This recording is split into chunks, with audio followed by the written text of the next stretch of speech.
Two, one. What's up, guys?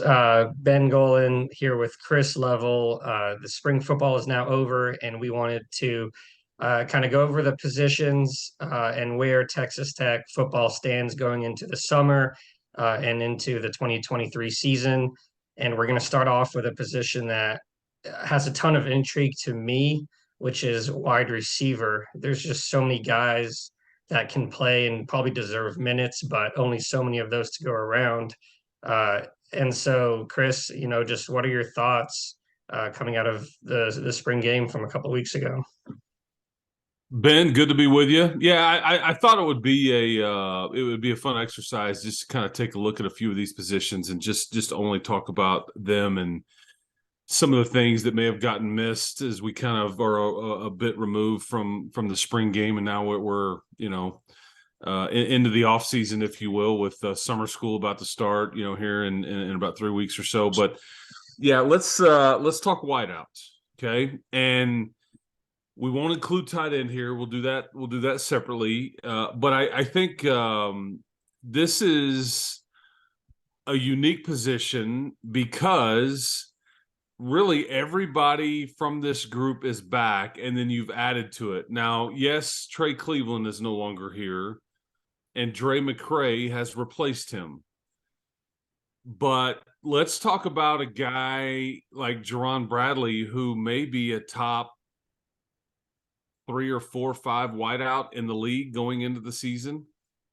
And I don't know if enough people, look, on paper, Xavier Worthy is the best wideout in the league. That I don't think that could be debated. You've got, what is it, Brennan Presley. You've got Phillip Brooks at Kansas State. There's a few others, but I think Jerron Bradley, like, again, with what he's done and already being in the league, I think that he's a top 5 wideout in the league. And if he can take a next step, I think it makes this offense a lot more dynamic. And so I know obviously you're a big, there's other guys that I want to talk about too, but I think that, we're both big fans of Bradley, and and you go back to the semester and he almost wasn't here. Yeah, it was definitely interesting there for a few weeks.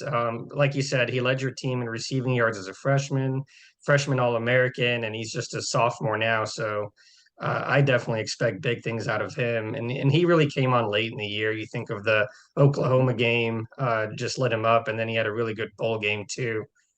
So with him, I just think it's kind of tied into, can your quarterback stay healthy, and all those other things come together and kind of give him the opportunity to shine. Yeah, and I don't think Bradley's not going to be one of these guys that's ever going to be a burner. I mean, that's just not really his game. He's more of a big-bodied, wideout that can win 50-50 balls and things like that. But I think that I think his ability to get into the end zone, with the 7 touchdowns, and then I think if Loic, who's another guy we need to talk about that really came on late last year.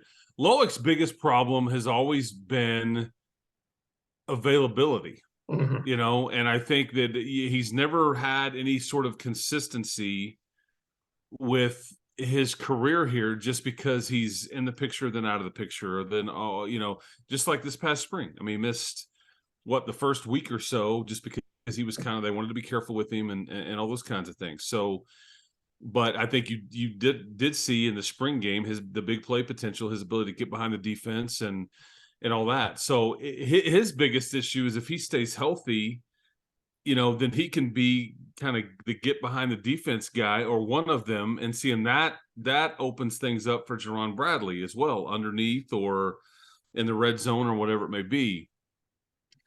The newcomer, Dre McCray, is very much an unknown and a question mark right now, and here's why. I think there are lofty expectations for him, and I think rightfully so. The problem that Dre McCray had, at least this spring, and again, this is limited deal. We have this idle time, and we try to glean as much as we can from 3 or 4 weeks of practice because it's all we've got. So this story is far from being written.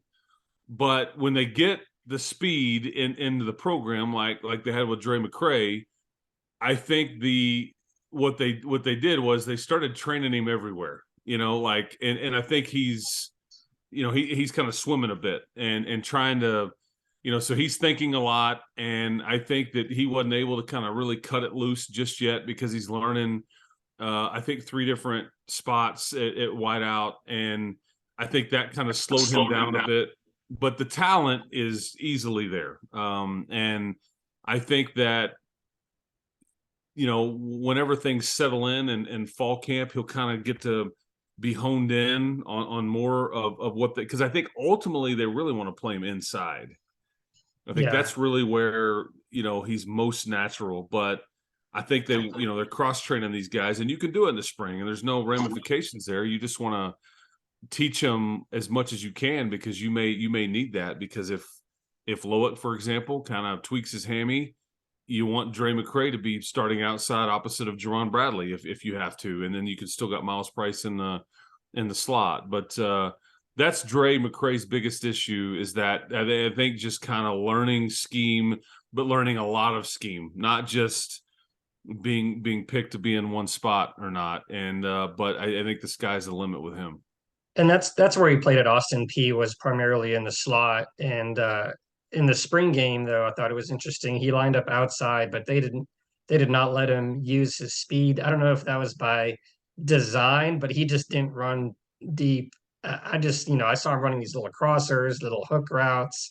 I kept waiting for them to just launch one to him 60 yards downfield. And I guess they don't want that on tape, probably for a good reason. But you mentioned him going in the slot, which, ideally, if that's where he would play, I just think that's interesting because you have 3 really good players already there, and Xavier White, Miles Price, and Nehemiah Martinez, and all those guys have played a lot. And adding another guy, that's just a lot of players competing for a limited amount of snaps.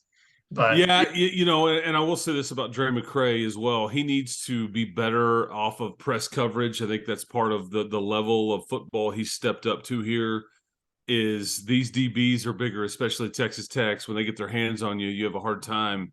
So I think him kind of being better off of press coverage is something that they're working with him on. And I would say that the slot thing isn't. It's not as big of a logjam as you might think, and we'll get into that. Xavier White missed all of spring. He's they're trying to take care of his knee, just keep him like a light load or load management, whatever, and just trying to keep him out of harm's way. They know what he can do, and I would tell you that Nehemiah Martinez he's gonna get some reps at running back this fall, and we'll talk about that as we get going with when we eventually circle back around to the running back position. So that's kind of why. But again, that's big picture thought. That's ideally where he maybe fits the best and all those things. Before we finish this up, though, the one guy that I wanted that's kind of an off the radar guy that I think has a chance to maybe take a big leap here, and he got dinged up midway through springs. I think he was having a really good spring up until that point. Is Coy Aiken? I think he's one that most people don't know a lot about him or aren't familiar with him, or that he played maybe a little bit last year. The young man out of Stephenville, he's got some size to him. This is somebody that really runs good routes and understands the nuances of playing receiver. And I think again, he's on the right side of the measurable conversation. And again, he's not running a 4.3 or anything, but I think that he was really building some good chemistry with Tyler and Barron, and really starting to make plays in team situations. And so he's a guy that I think he has a chance to really, I think, be a weapon or kind of one of the guys that you possibly lean on. Yeah, led the country in receiving yards as a senior. And I think last fall, if you remember, I think Joey McGuire mentioned him a few times as a guy who could help out in punt and punt return and all those things. I think he just got dinged up a little bit. But yeah, I mean, a really good freshman signing class. We don't know how much they'll play right away. What, final question I have for you, I guess, is you think they're kind of set here in the portal as now they still have some needs, maybe not at receiver. Yeah, this is a position that because look, what was it? The UTSA kid, entered the portal. He's from Cedar Hill. Immediately, people started, I think, connecting the dots. You had the Ohio State big time receiver get into the portal. I think you're just like kind of get stars in your eyes and things like that. I just don't think wideout is. They have very few spots, and I Yep. don't think they feel like that that would be more of a luxury, and I think they want to address a couple of other different positions which could affect the team. Brady Boyd, didn't go through the much of the spring. You've got JJ Sparkman. I think you feel good about your tight end group. You've got some versatility with some of these players. So yeah, I just don't know if you would use a. I wouldn't rule it out, but that would be not way down, but I would be down the list of needs, I guess, as far as if you had a spot to use in the portal on using it on an outside receiver or even a slot receiver, because you certainly, as you well documented, don't need to do that.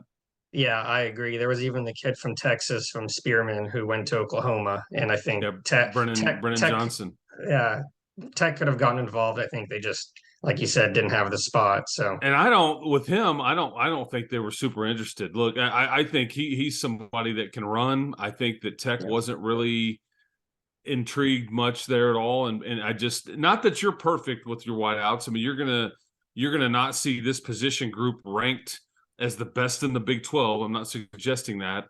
That's probably Texas, but I do think that they don't feel like this is a weakness at all.